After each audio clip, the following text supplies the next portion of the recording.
Alright, so 3 days ago was CS2's first anniversary, and so many YouTubers in the scene have been talking about the state of CS2 and how it looks like it's a failure. But is it really a failure, or are people over exaggerating? Let's talk about that today. But first things first, I bet you don't have one of these bad boys on your desk, so go check out Knifey so you can get that fixed. These are the best real CSGO knives. Thank you to Knifey for sending them to me so I can show them to you guys. As you can see over here, together with the knives, they ship some complimentary candy in case you're a crybaby who isn't satisfied with the insanely fast shipping that they provide. These knife replicas are the best of the best, top quality. As you can see, the butterfly knife is very fun to play with. So if you're a real fan of Counter-Strike, I totally recommend going to Knifey by using the link in the description and using code Willcock CS. Get a 10% discount on your order. And then once you got your knife, you can take some cool pictures and post them on social media with the hashtag close to the game for a chance to get reposted by Knifey themselves. Thank you very much to Knifey for sponsoring this video. Now let's get straight to the topic. Alright, so one of the main things that people complain about when it comes to CS2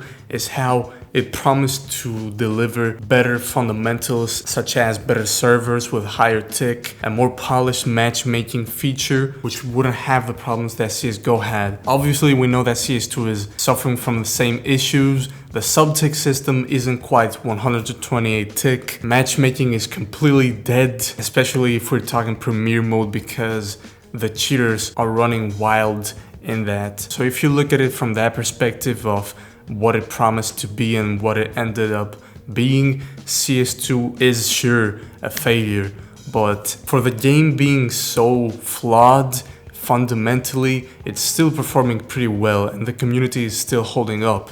Sure, the skins are down in price, the player numbers look to be lower than usual, but things are not actually that bad because case unboxings are still up. Valve is making bank off of CS2 from case unboxings. The competitive scene has a ton of viewers, more than ever before, so that's not down. And also the player numbers themselves are not actually that bad. They're only down compared to their peak high, which was when the game went super viral and mainstream when it was first announced. Back when we had everyone on the internet trying out CS2, and of course that all-time high number of players was doomed to go down sooner or later. It only makes sense. But basically what we have to keep in mind is that CSGO itself had issues in the beginning and they did end up fixing them in the long run. So the game is not completely doomed. Valve has not abandoned it. As we already know, they are working on other projects as well. They're making other games.